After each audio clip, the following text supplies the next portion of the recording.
Hi there, everyone, and welcome to today's episode of God Talks. Thank you for joining me today as we continue our conversation on the subject of godly wisdom. So if you had an opportunity to watch the video prior to this one, towards the end of that video, I talked about how I felt strongly I needed to jump back to the book of Proverbs and continue to pursue this attribute of God called wisdom, so we could just maybe understand it better. Sometimes wisdom feels like an ambiguous idea. How do we obtain it? What exactly is wisdom? Godly wisdom, that is. And I just wanted to understand it better, and I wanted to continue a conversation about it. So I did exactly that. And honestly, I didn't get very far. It wasn't more than a couple chapters into Proverbs that things just really started to jump out at me that I didn't see the first time I read the book. And I was trying to approach it with the lens of 1 Corinthians 2 that we had talked about, this idea of godly wisdom and God's knowledge is the Holy Spirit. The Holy Spirit is quite literally the thoughts, the ideas, the wisdom of God. And I wanted to take that idea and apply it to how wisdom is talked about and referred to and referenced in the book of Proverbs. And there's a lot there to digest. But really, to just briefly summarize it, if you were to start reading from the very beginning of the book, about halfway through the first chapter, I think it's around maybe verse 20, we see wisdom kind of take on this personification of a character that sometimes we call Lady Wisdom. And it starts speaking from the perspective of wisdom, kind of from a female perspective almost. And the further along you read, you begin to realize that not only is there this character of Lady Wisdom brought to life, but eventually there is sort of an opposite character that rises up as well. And sometimes, we call her the adulterous woman. Sometimes she's just referred to as Lady Folly, but she's just quite literally the opposite of Lady Wisdom. And eventually you get to around chapter 9, which is about as far as I went before I said, okay, stop, got to backtrack and start to see the patterns here. But you get to around chapter 9, I believe, and these two are very much pitted against one another. And the author of the book of Proverbs is just constantly encouraging the author, pick Lady Wisdom, don't pick Lady Folly. Lean into Lady Wisdom. Don't be deceived by Lady Folly. And I love the parallel of these two characters, but of course, they're not real actual people. There's not a real person called Lady Wisdom or a real person called Lady Folly. So I wanted to understand, is this just a personification in this book to make these characters seem more relatable, to bring down the cosmic idea of wisdom and make it seem more attainable? Or is this an actual character in the Bible that we need to understand better? So I took all those thoughts, all those ideas from 1 Corinthians 2, and I applied them here. And as I was reading, I think this is something I want to read to you.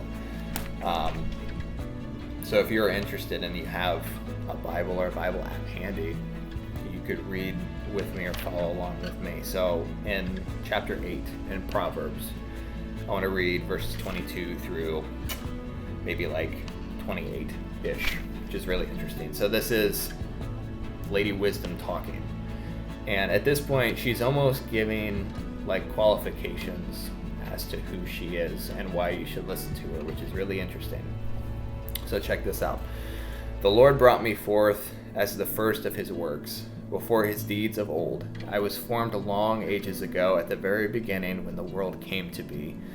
When there was no watery depths, I was given birth, and when there were no springs overflowing with water, before the mountains were settled in place, before the hills I was given birth, before he made the world or its fields, or any of the dust of the earth, I was there when he set the heavens in place, when he marked out the horizon on the face of the deep, when he established the clouds above and fixed securely the foundations of the deep.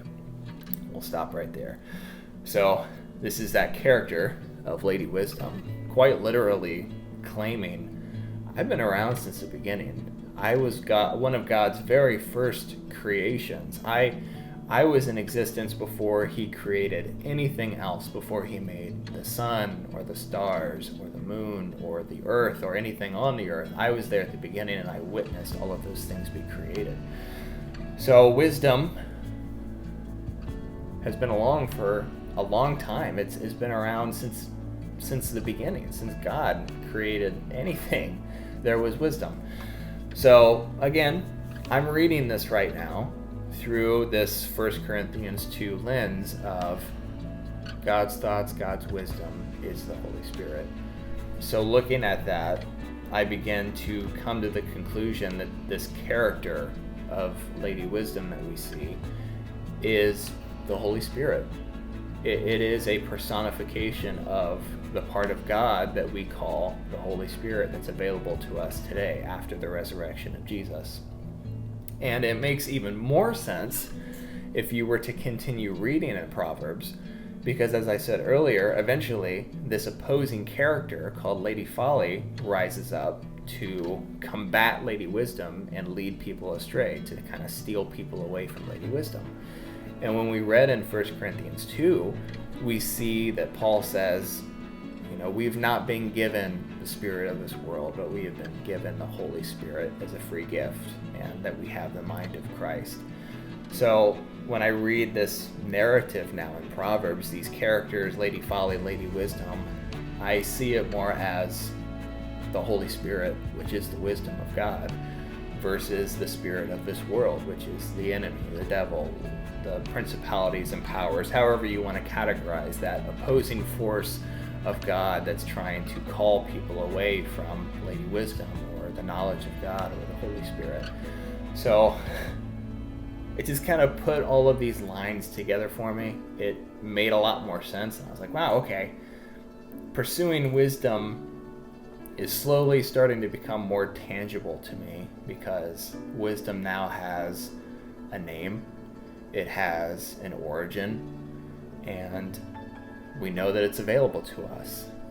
One of Paul's thoughts in that passage from 1 Corinthians was that the Spirit of God has been given freely to all of us because of Jesus after his resurrection. And we hear Jesus talk about this promise of, I have to go because a better one has to follow me.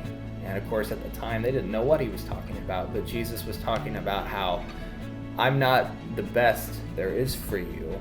I actually have another part of me who needs to be in the earth, who needs to be part of you, and that's the Holy Spirit of God. And once I leave and I go back to heaven and I go back to be with the Father, this other one, this other person, or this other part of God is going to take my place here on earth. So all these things are starting to line up for me.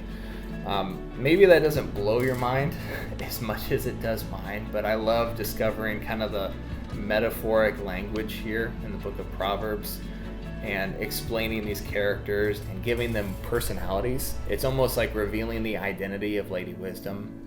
It just kind of has power to me in a lot of ways. And I love that. I love discovering that truth. And again, it makes this ambiguous idea of godly wisdom seem so much more attainable and available to us, because it is a New Testament promise that we see in the Gospels and in the epistles, that the Holy Spirit has been given freely to us, aka godly wisdom has been given freely to us, aka Lady Wisdom has been given freely to us. And I love that definition. It just makes the gift of the Holy Spirit seem that much more awesome, that much more powerful and important to pursue, because it quite literally is the wisdom of God, which is the whole point of everything we've been talking about in these videos. So there's a lot more here that I'm trying to prioritize and determine if it's worth trying to share. So far that's been the most profound thing that jumped out at me, is finally finding an identity for this character and being more confident in who the Holy Spirit is. But I love it. I love it how God is revealing that truth to me, and I hope to you as well. But anyway, I hope you enjoyed today's session.